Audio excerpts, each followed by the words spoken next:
Você está ouvindo ao Prototipando, um podcast da Ensaio Lab.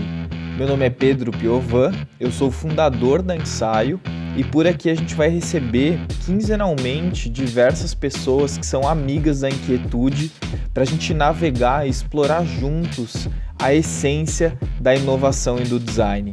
Então fica à vontade para ouvir esse podcast e vamos junto nessa.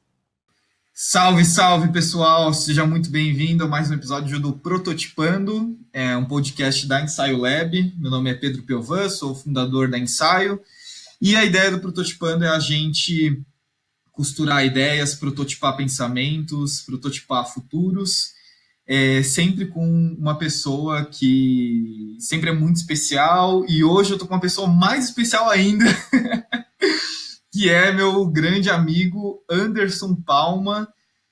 Palma, seja muito bem-vindo. Porra, valeu, Pedro. Cara, fantástico estar aqui com vocês no Prototipando, velho. Sonho realizado, meu amigo. Show.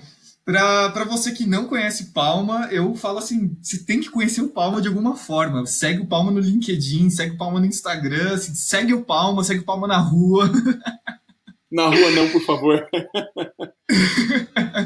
Assim, eu reconheço o Palma como uma das pessoas mais importantes para a gente falar de marketing hoje no Brasil, para a gente falar sobre a ciência do marketing, para a gente falar sobre comunicação age-to-age, comunicação humano para ser humano, né? Hoje, Palma, fundador do Growth Labs, fundador da comunidade de marketing científico também, palestrante, professor, mestre. Falei tudo que você é, Palma? Pô, cara, falou um pouquinho. Eu sou pai também. Se apresenta aí, Palma, se apresenta aí. Bom, sou Anderson Palma, eu sou fundador do Growth Labs, que é um laboratório de experimentação e crescimento. A gente trabalha com foco no crescimento das empresas, dos nossos clientes, mas não só no crescimento. Acho que muito disso também está na estruturação, porque a gente acredita bastante que o crescimento ele é derivativo de ter uma estrutura decente, de fazer a base bem feita, de ter bons fundamentos, e a partir daí a gente entra num outro processo, que é processo de experimentação, que é teste, é fazer as coisas de uma forma mais acelerada e ter resultados ótimos. Ótimo, boa. Palma, eu já queria chegar então, assim, com uma pergunta para que a gente abra o nosso tema central, né? Que eu vou trazer um pouquinho sobre algumas perguntas sobre comunicação, age to age, ciência do marketing. E assim, vamos me fala um pouco o que define uma comunicação age to age, né? O que é isso? A gente, por muito tempo, a gente viveu à mercê dos meios de comunicação de massa, né? Então, você tinha lá a TV, você tinha o rádio antes, né? Antes você tinha o jornal, que eram meios de comunicação, cara, de uma via só. Então, você simplesmente dizia o que era moda, o que deveria funcionar, o que era certo, o que era errado. Aliás, até antes disso, né, a gente tem, sei lá, a Igreja Católica, né, fazendo exatamente isso, esse mesmo tipo, não deixa de ser um meio de comunicação de massa, porque a gente, todo esse conteúdo era disseminado e era verdade. Acho que esse é o ponto principal. Então, ele foi mudando de forma, cada vez ficando mais interativo. Quando a gente chegou na TV, o nosso máximo de interatividade era uma ligação para o Criança Esperança para conseguir ajudar alguém, ou mesmo pro como chama aquele lá, cara? Tinha Você Decide. Eu não sei se você lembra disso. Mas a galera escolhia qual seria o final ali do show. Cara, isso é velho pra caramba. Até denuncia idade. Mas é muito real, velho. E aí, de repente, a gente caiu de paraquedas num mundo em que você fala alguma coisa e outra pessoa pode responder. Velho, isso é formidável, é fora de série a gente começar a pensar nisso. Porque isso não existia. Isso não existia. Simplesmente não existia. O máximo de interação que você tinha de bater bola mesmo, era com alguém que era próximo de você, um amigo seu, alguém na rua, mas pessoas que você conversasse pessoalmente, né? Então, quando a gente fala de age to age, né, H para H, humano para humano, de comunicação, a gente está falando disso. A gente está falando de se abrir. Então, de mostrar que eu tenho defeitos, eu tenho falhas e eu tenho um posicionamento e outras pessoas também têm, e a gente dialoga em relação a isso. Não é mais um monólogo. Eu falo, você escuta, você absorve, você duvida, você bota de volta, né? Então, essa capacidade de ter o diálogo de humano para humano, diálogo mesmo, não monólogo, é o que diferencia a comunicação de antigamente para a comunicação atual, em que se a empresa faz uma cagada, ela vai parar nas redes sociais, né? E isso vai ser falado e o cara vai ter o direito de se defender, mas assim é muito pessoal, tudo virou muito pessoal, mesmo a gente estando à distância. Então as barreiras foram quebradas. Pô, nem vou falar de globalização e tal, mas, cara, você fala hoje com quem você quiser no mundo inteiro, você tem respostas do mundo inteiro, você itera o tempo todo, né? Eu não estou falando só de produto, eu estou falando de verdade de pessoas. As pessoas iteram, a gente está melhorando ou piorando de acordo com aquelas conexões que a gente está fazendo. Então, isso é ser humano para humano. Caraca, Paulo, que aula, cara. O que eu estou pensando enquanto eu estou ouvindo você falar a gente tem maturidade para esse diálogo hoje, Paulo? Como é que você vê isso? Claro que não, né? Ai, ai, ai. Você conhece alguém que tem maturidade para lidar com isso, velho? Eu não conheço. Eu conheço muita gente que finge que tem, manja. Eu sou categórico assim dizer, velho, a gente tá aprendendo, cara. A gente tá aprendendo. Eu tô aprendendo. Então, uma coisa, isso, o que eu vendo muito, cara, é que a gente não sabe de porra nenhuma. Então, isso quer dizer que a gente vai ter que testar, a gente vai ter que aprender, a gente vai ter que iterar, melhorar, piorar em alguns sentidos, pode acontecer. Mas não é um negócio que é fechado, assim, muito pelo contrário. Estamos aprendendo, estamos no caminho, e eu não sei se um dia a gente vai chegar, enquanto humanidade, a uma resposta única, né? Acho que isso é importante também de entender. Show, show. Cara, assim, sensacional, né, o que você falou, porque tudo isso é muito novo, né, Paulo? É muito novo você conseguir ter uma resposta depois que você falou, né, como organização, como empresa, e isso uma coisa, eu acho uma coisa muito interessante da sua fala, que eu fico pensando qual que é o espaço da comunicação age-to-age num mundo que ele é automatizado, ele é robotizado, isso conflita, não conflita? Como é que você vê isso? Pô, uma coisa que rola muito hoje no nosso trabalho aqui na Growth Labs assim, primeiro, tá? Automatizar é um passo e não é o primeiro, manja? Ele nunca é o primeiro. Então, o que se automatiza? Você automatiza um negócio que está funcionando, tá? Então, você tem plena consciência que aquilo funciona, beleza, aí você automatiza. Antes disso, para que eu vou automatizar um negócio que não funciona, que eu não sei se funciona? A gente tem que mapear, tem que entender a jornada do cara, principalmente. Quando eu vou colocar isso no contexto de uma empresa que a gente está fazendo um trabalho de compreensão, tá? Quer entender mesmo o que está rolando, por onde o cara passa antes de comprar, depois de comprar, como que é a jornada dele como cliente, enquanto cliente. E, meu, de verdade, não tem resposta única, eu acho que volta nisso, né? Que não tem. Mas se eu fosse dar um único ponto de atenção cara, você não automatiza nada enquanto você não foi lá e sujou a mão, manja? Agora a máquina tá rolando, agora eu sei como é que é, eu tô respondendo toda hora a mesma coisa, meu, aí você automatiza. Antes disso, não faz o mínimo sentido, né? A gente tá acostumado, né? Um mundo líquido, né? Cheio de fórmulas prontas. E, velho, eu tenho um monte de fórmulas prontas que eu uso no meu dia a dia, mas assim, qual é o momento de usar ela? Eu acho que é a grande sacada, né? E não é fácil de escolher o momento, porque tem muitas coisas e muitas coisas parecidas. A gente falou agora há pouco, pequeno spoiler, a gente estava num outro podcast, a gente gravou um atrás do outro. Uau! Outro agora, o Pedro me entrevistando, mas a gente estava falando muito sobre isso, né? Sobre como que funciona essa relação. E mesmo a inovação, que foi uma resposta que você deu, Pedro, cara, não é um negócio que surge do nada, assim, né? Ele tem que ter contexto, a gente tem que entender. Então, entendendo você tem a automação, entendendo você tem uma automação que funcione, que faça sentido, né? E que também é bom entender, talvez ela não faça sentido para sempre. Ela vai fazer sentido naquele momento. Então ela pode e deve progredir, porque as pessoas também progridem, né? As pessoas mudam, os humanos melhoram e pioram. Então você tem que se adequar para estar pronto para atender a necessidade daquele cara. E Palma, assim, um dos temas que eu vejo você falar muito sobre, que é cada vez mais importante, é a empatia. Como que a empatia se coloca nesse contexto que a gente está conversando aqui? Cara, eu devo ser um dos seres menos empáticos do planeta, manja. E. Não, cara, sério. Aí você começa a tentar entender um pouquinho. Não é que eu sou pouco empático, não, é exagero. Mas é óbvio que a gente começa a enxergar coisas que faltam, mas que faltam muito, né? E aí você começa a falar, cara, eu preciso de mais disso. Eu preciso, porque senão eu não vou conseguir fazer o que eu preciso.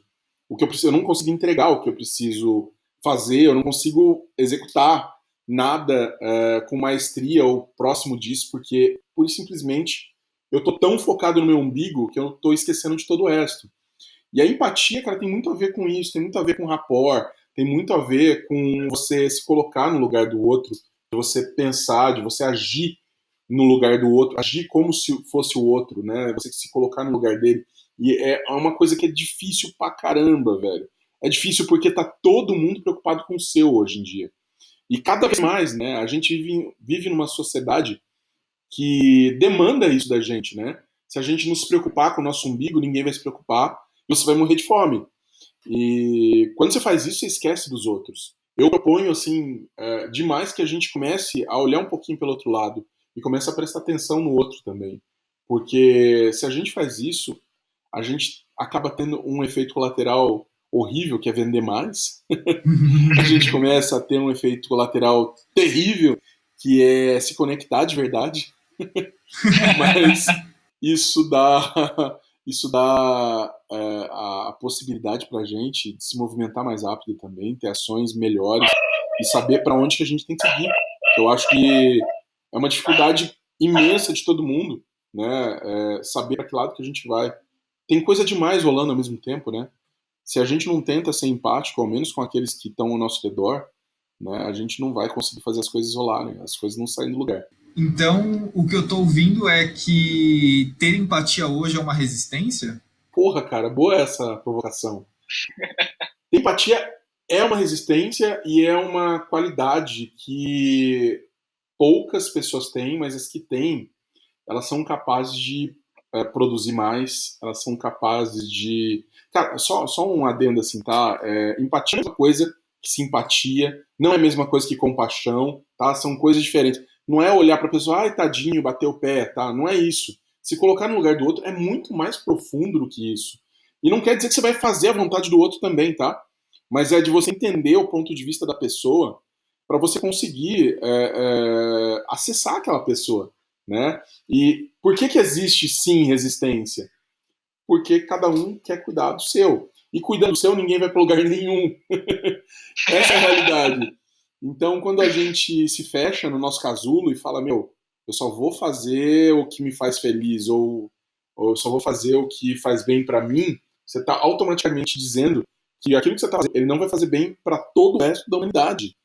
Cara, você não está se preocupando com o que está acontecendo ao seu redor. Né? E a gente não vive... Bom, a gente de certa forma vive numa bolha, né? Mas a gente, no fundo, a gente não está numa bolha. A gente tem que interagir, a gente tem que vivenciar essas coisas, essas situações, para fazer com que tudo conflua num movimento mais interessante para o todo, né? E eu não vejo isso acontecer muito. Até quando a gente cria um problema não, né? Uma solução para um problema, às vezes a gente cria problema também, mas quando a gente cria uma solução para um problema, eu vejo muito assim, hoje eu acabo dando muita mentoria, dou muita mentoria para startup e tal, através de alguns programas dos quais eu participo, tipo Founders, a ACE, enfim, e, cara, às vezes o cara chega lá e o cara ele montou um negócio que é ótimo para ele, manja? Ele ele cria assim, meu, esse produto aqui é lindo, ele faz isso, né, ele ele faz aquilo, ele se mexe, ele dobra, ele tal, ok. E pra quem você vai vender ele? Pra mim, né? Porque só você se interessa por isso. E a gente tem que olhar, na verdade, pro lado de fora, né? Se a gente não olhar pro lado de fora, a gente também não consegue se conectar, não consegue entender, não consegue fazer coisas que façam sentido pro resto do mundo, né? A gente não pode simplesmente fechar no casulo e fazer um negócio que é bom só pra mim, né? Tem horas que é fantástico fazer isso, né? Mas é bom entender que se a gente não tiver um mínimo de empatia, né? Não colocar isso para rodar, a gente não vai conseguir fazer com que nem que as pessoas comprem, a gente não vai conseguir fazer com que você esteja resolvendo alguma coisa, a gente não vai conseguir fazer com que você entenda de verdade quais são esses perrengues pelos quais as pessoas estão passando que você pode ajudar a solucionar. Quando a gente fala de produto, a gente está falando de resolver pepino, cara. É resolver pepino dos outros, é ajudar os outros a chegar numa solução melhor, né? As pessoas pagam por isso. Então, tem empatia lucrativo, né? Não é um negócio... não é caridade, tá? Eu não tô falando de caridade. Ter empatia, pensar no outro, é lucrativo também. Tem os seus pontos aí que fazem valer a pena financeiramente. E aí você consegue ter o teu lado acontecendo, as coisas rodando bem pro teu lado, mas, cara, ter empatia é a base de tudo, pra mim. E é o que eu estudo, é muito do que eu também estou estudando, tá? Do que eu estou aprendendo. Não é um negócio que é fácil de aplicar, não, cara. É muito difícil. A gente tende a ter essa resistência de fazer aquilo que mais agrada a gente, né? Tá cheio de... Para não deixar mentir, obviamente tem alguns exemplos aí que fogem à regra, que o cara faz um negócio e, sei lá, um Elon Musk da vida aí, o cara vai lá, faz um foguete para ir pra Marte, ninguém tá esperando isso, ninguém tá pedindo isso, ninguém vê isso como um problema, mas ele tá enxergando lá no futuro. Então, assim, a não ser que você seja um Elon Musk da vida, né, que você esteja enxergando um problema futuro, que a gente vai ter escassez de recursos naturais aqui, sei lá, alguma coisa que seja muito grande e muito maluca. E que você tenha fundos também para garantir que você consiga fazer isso, porque não é barato, né? Investir em sonho não é barato. Mas se você não for esse cara, meu, começa a se preocupar mais com os outros. E é interessante isso, Pão, porque quando o teu cliente, o teu consumidor, o teu stakeholder, enfim, ele fala que ele precisa de alguma coisa, ele nunca fala o que ele realmente necessita. Será que ele sabe o que ele precisa? Eu acho que esse é muito do ponto, né? Eu acho que tem muita coisa que acontece antes do cara entender que ele precisa daquilo, que ele precisa... Tipo, quem foi que disse que a gente precisava do Uber, por exemplo, entende? Não é um... Cara, já existia táxi, já resolvia o problema. Mas resolvia o problema, sei lá, de uma forma que não era a mais interessante, não era a forma ideal. Então, quando o cara sentiu o problema na pele e conversou com mais outras pessoas e viu que outras pessoas também sentiam essa necessidade ou essa dor, tá? Não era uma necessidade, era uma dor, tá? Diferença entre dor e necessidade, tá? Não é a mesma coisa. Então o cara sentia a dor, ele falou, cara, tem um mercado aqui que pode ser endereçável com uma solução diferente, né? Imagina, sei lá, se tivesse um carro preto parando aqui a partir do momento que eu dou um clique no meu celular, ao invés de ficar estendendo o braço para chamar táxi e o cara taxifoda para você e cobra um absurdo. Então, assim, ele resolveu um problema descobrindo uma dor e não endereçando aí uma necessidade. Ninguém tava lá pedindo para ele, meu, resolve isso, pelo amor de Deus. E assim, resolver necessidade, normalmente, o cara vem para esse negócio de resolver necessidade no momento que ele enxerga que as pessoas estão precisando, efetivamente, estão pedindo isso. Mas eu não sei se tem... Eu não conheço, na verdade, um caso de alguém que tenha resolvido necessidade que já não era endereçada da mesma forma, ou de forma muito parecida, né? Sei lá, já tinha alguma coisa... Já tem concorrente, aí o cara entra num nicho que tem concorrente. Aí ele sabe que tem a necessidade de verdade, mas fora isso, o cara vai ter que precisar pra caramba, porque ele vai partir da dor, né? Ele parte do problema. O problema tá acontecendo? Acontece, beleza. Vamos tentar entender como é que esse problema é resolvido hoje, por que que é ineficiente resolver esse problema dessa forma, por que eu tenho uma maneira melhor de resolver. E aí começa a pensar, mas... cara, é difícil até responder isso, mas, sei lá, eu vejo muito a galera fazendo o caminho contrário, né? O cara vai lá, descobre... Pensa pensa no Thomas Edison. O cara foi lá, né? Ele tinha um foco já, ele sabia o que ele queria fazer. Mas ele estava lá descobrindo como fazer a porra de uma lâmpada, né? Aliás, no momento que outras pessoas também estavam tentando fazer isso, né? Tentando fazer a mesma coisa, porque já existia necessidade.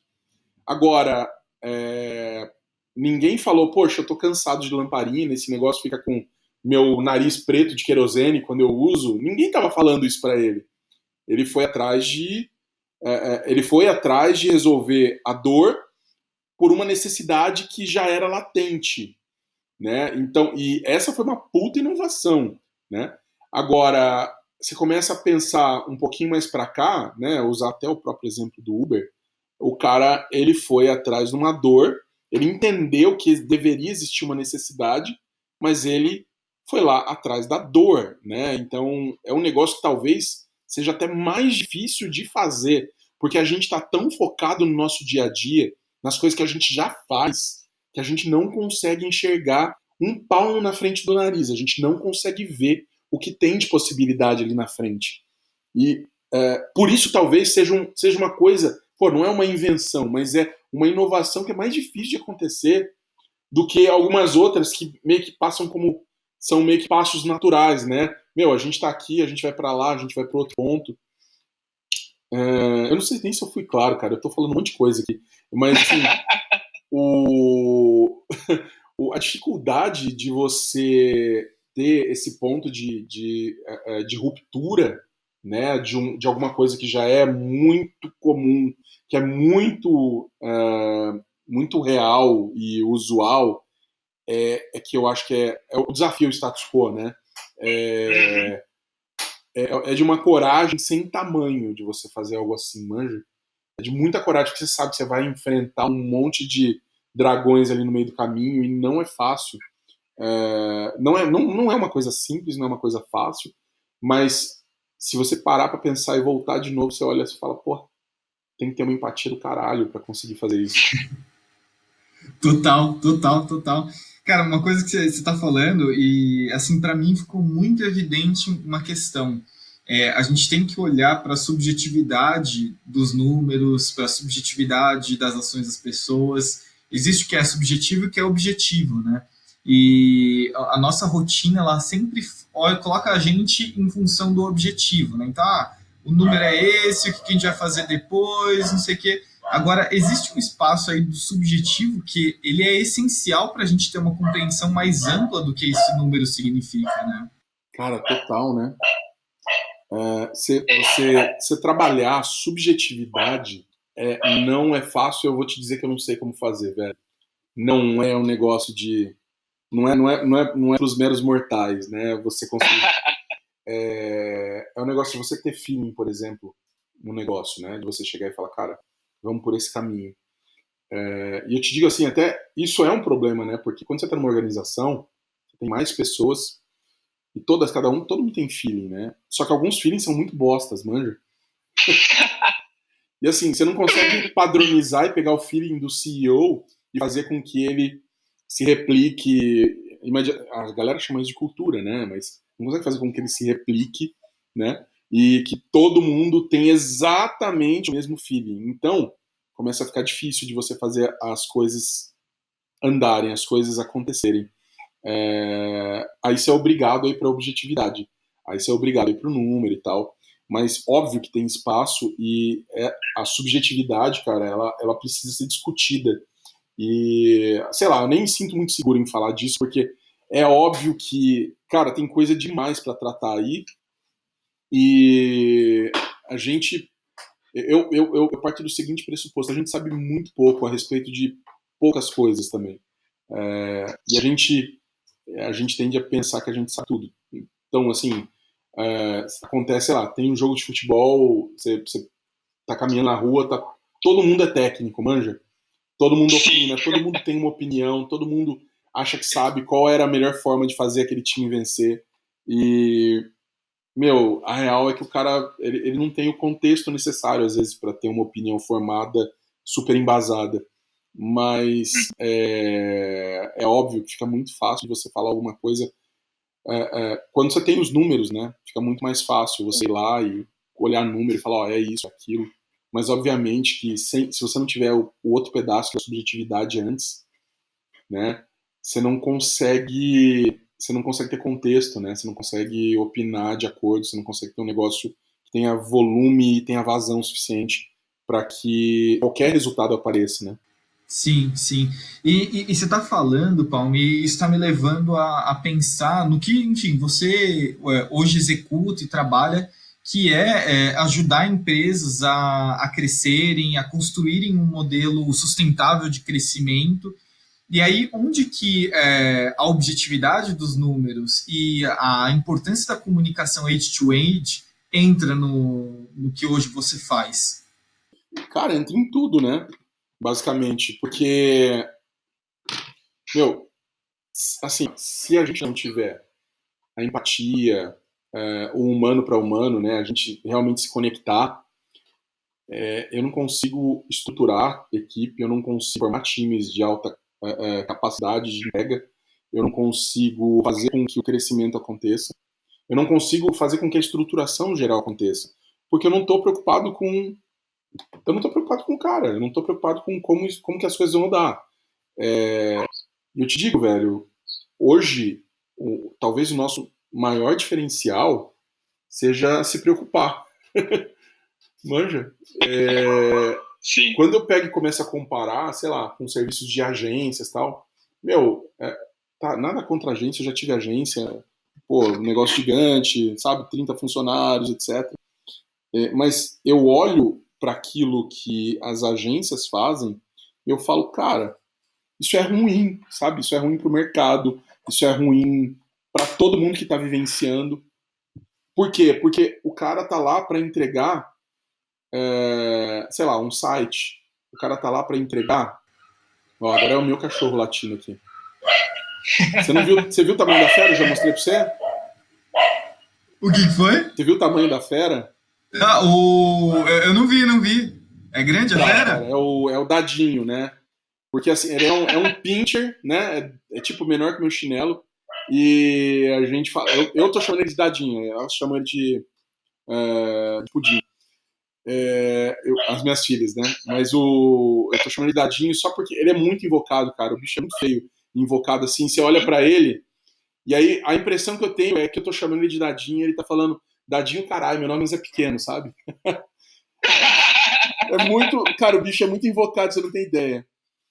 Ó, mas eu vou voltar pro tema. Cara, quando a gente realmente se importa, a gente não entrega um negócio fechado, manja? A gente entrega, a gente entrega possibilidades. A gente entrega a descoberta de quem é o vilão, de quem é o mocinho, de entender, sabe, essas nuances, para que o cara, de forma subjetiva ou objetiva, definitivamente resolve e diga, cara, vamos fazer X, vamos fazer Y. Não é fácil tomar decisões. Eu tô, inclusive, lendo um livro aqui a respeito de tomada de decisões. Cara, a coisa mais besta do mundo, mas é tomada de decisões para leigos. Olha, Interessante. pois é, e eu achei isso formidável. Porque, assim, tomar decisão não é fácil, manja? Tomar decisão não é fácil. E quando a gente começa a colocar as coisas em contexto, elas meio que se autorresolvem, sabe? Você tem uma resposta meio que ela emerge para você. É muito diferente de você simplesmente ter respostas ali no frio, né? De novo, tem gente que é fora da curva, não é meu caso, tá? Eu não sei fazer isso. O meu feeling, ele costuma errar, então quando eu começo a pensar em como definir aquilo que vai ser feito, como escolher um caminho, como fazer com que a empresa cresça. Cara, a gente sempre parte para o básico. Vamos entender esses caras, com quem é teu público, o que ele quer de verdade, tá? E não é o que ele está falando, é o que ele está sentindo, é entrevistar ele, parar e conversar.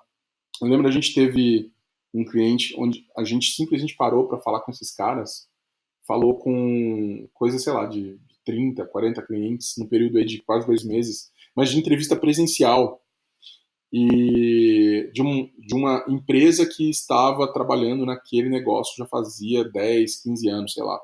E a gente descobriu coisas que possibilitaram esses caras a quadruplicar o tamanho deles, tá? Em um negócio que é brick and mortar, que é físico, tá? E onde ele descobriu qual o tamanho da demanda que existia no mercado, qual o tamanho do mercado em si, né? Não só para ele, mas, né, para outras empresas. E ele descobriu principalmente, cara, o que fazia, qual era o botão do pânico, né? O botão do pânico ali, clicou, cara, eu preciso disso, me dá. E aí você consegue prever, ok, se eu fizer a mesma coisa na cidade X, eu vou ter tantas pessoas nessa situação. Por quê? Você começa a encontrar similaridades entre um ponto e o outro. E aí a tua resposta, a maneira como você decide, você define o que vai ser feito, você não precisa ter o pedaço da intuição forte. Tem que ter intuição, tá? Sempre tem. E tem que ter contexto, e o contexto quem dá não é exatamente o número, é a maneira que você enxerga aquela situação. Mas se você não tem algo para facilitar isso, e vamos supor que você seja um fundador, você seja um founder, e você é o cara bom de conseguir visualizar essas nuances e tal, e você está crescendo, cara, entenda que, primeiro, quando você morrer, acabou, a tua empresa ela vai por água abaixo. Segundo, se você precisar ampliar demais, você não vai conseguir delegar.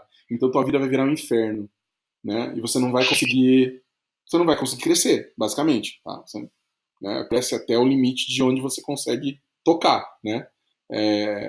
E, cara, em terceiro ponto, eu acho que é assim, a vida é muito curta para você perder fazendo com que uma empresa seja aquilo que você sonhou, entendeu?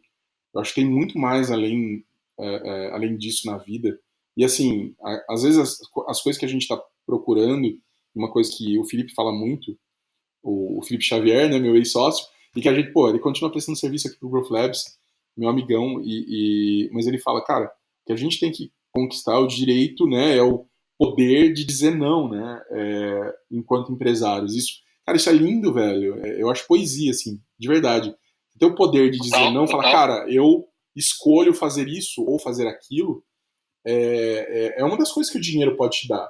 Mas você não tem isso se você antes não sujar a mão e entender o que o cara é de verdade, o que as pessoas estão precisando, tá? Não que elas estão pedindo, que elas estão precisando.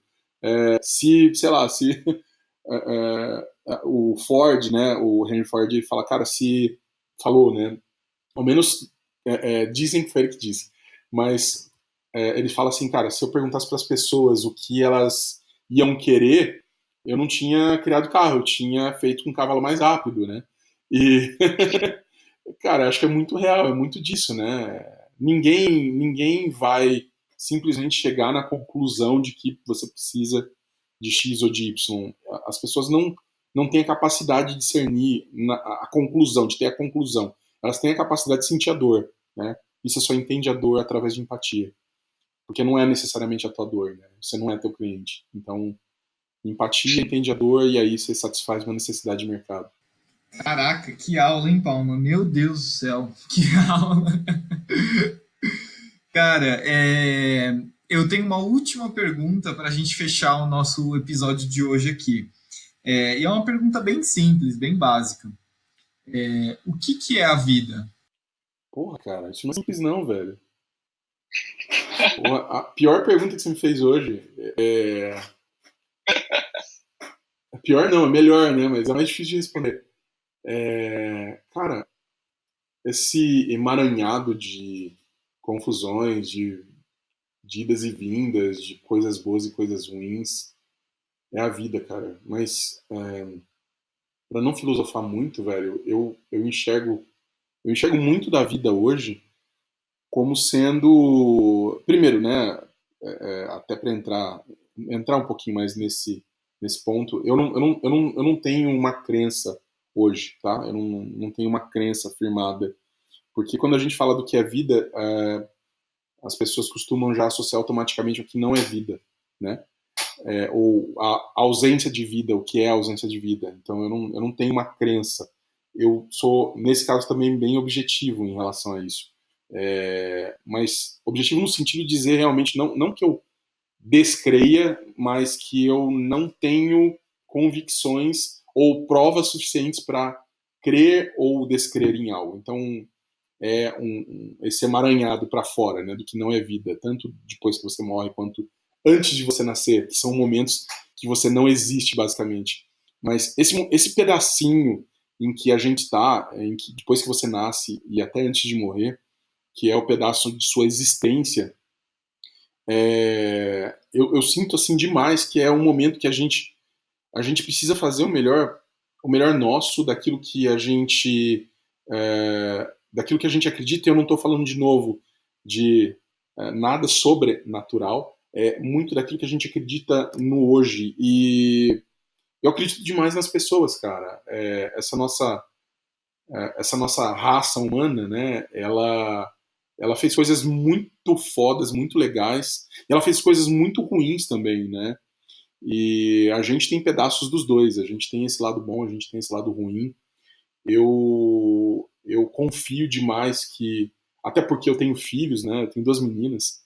Eu confio demais que o que a gente está fazendo aqui em vida é o que vai nortear as ações daqueles que estão continuando e permanecendo aqui. E eu espero demais assim construir um mundo mais mais legal, assim, um mundo mais bacana, onde as pessoas tenham uma possibilidade de se conhecer, tenham uma possibilidade maior de conhecer o mundo, de viver bem, sabe? Porra, não tô pregando paz mundial, não, cara, mas eu acho que a gente precisa muito disso, de viver com mais empatia e mais equilíbrio também, cara, que é uma coisa difícil pra caramba, a gente equilibrar. A gente é jogado numa corrida de rato, no rat race aí, e às vezes a gente sabe o motivo, né? Isso vem de muito antes, desde o momento que você tá na escola e estão te cobrando por prova, sabe? Por um resultado que, assim, é um negócio que não diz porra nenhuma pro teu crescimento futuro. Mas tem coisas ali que funcionam e fazem sentido. Então, assim, eu acho que a gente, enquanto humanidade, a gente ainda não chegou talvez numa definição de vida que seja universal, manja? Mas definitivamente a gente já consegue ver nuances de coisas que são bacanas. E dentro desse invólucro aí, que é a vida, que é esse momento que a gente está passando, acho que conseguir ser capaz de ser legal, bacana com o amiguinho, manja? De se colocar mesmo no lugar do outro, de falar, pô, eu entendo isso aí, pode fazer não só a tua vida melhor, mas a vida de todo mundo com quem você convive, tá? Porque as pessoas são impactadas. Se você briga com o teu cachorro, ele vai lá e morde outra pessoa, porque ele não morde você porque ela tem medo de você, manja? Se você xinga o teu filho, ele vai xingar o amiguinho. Quando a gente começa a trazer isso de uma forma diferente e começa a tentar, pô, vamos ser mais humano, vamos ser mais humano. A gente consegue melhorar esse lugar que a gente está convivendo, que a gente está vivendo, que a gente está passando aqui, que a gente chama de vida. E, cara, que tem que ser agradável, porque é curto pra caralho, né, velho? Sensacional, sensacional. Palma, cara, muito obrigado por participar aqui do Prototipando. Cara, que sensacional esse papo. Muito bom, cara, muito bom. Aprendi muito, muito bom, cara, muito bom. Eu tô notando aqui várias coisas. Tô pensando aqui, falo, cara, sensacional esse insight. E, cara, caso alguém queira conversar com você e saber mais sobre como que o Growth Labs trabalha, como que vocês orientam times a construírem um crescimento saudável dentro de empresas, como é que faz para as pessoas te encontrarem? Cara, eu vou pedir, então, para a galera que tiver interesse em falar com o Growth Labs, em saber como estruturar os seus times, em ajustar os seus processos, ou mesmo em buscar o crescimento, para dar um toque lá, dar uma acessada lá no nosso site, que é o growthlabs.com.br. Eu sei, não é um nome fácil, tá em inglês, eu sei disso. Mas, cara, se você acessar lá, você vai ter um chatbotzinho, você pode também ir preenchendo e tal, vai passar os seus contatos, a gente entra em contato com você e vai entender um pouquinho melhor seus desafios, aquilo que você está vivendo hoje e como a gente consegue fazer para transformar essa situação em algo benéfico para você e também para os seus clientes. Show de bola, show de bola. E você que ainda não está na nossa newsletter da Ensaio, cara, se inscreve agora nessa newsletter. A gente semanalmente envia um texto, um conteúdo sobre inovação, não tem spam, não tem link. A nossa ideia é realmente a gente expandir a ideia ou conhecimento sobre inovação no mundo. É isso, Palma. Cara, muito obrigado e vamos ter uma próxima gravação aí. Cara, foi fantástico. Obrigado aí do papo. Nas reflexões, inclusive, eu achei do caralho, velho. Eu achei do caralho. Suas perguntas foram ótimas. E aquele negócio, né, de você aprender assim com... Você falou isso hoje. Aprender com o que você fala, cara. É incrível, incrível. Muito bom isso. Porque você vai realmente refletindo. Às vezes a gente fica muito no automático, né? A gente está acostumado a seguir no automático e a gente não para pensar nas coisas. Então, obrigado pela oportunidade de parar para pensar. Valeu, pessoal. Um abraço. Abraço. Tchau, tchau.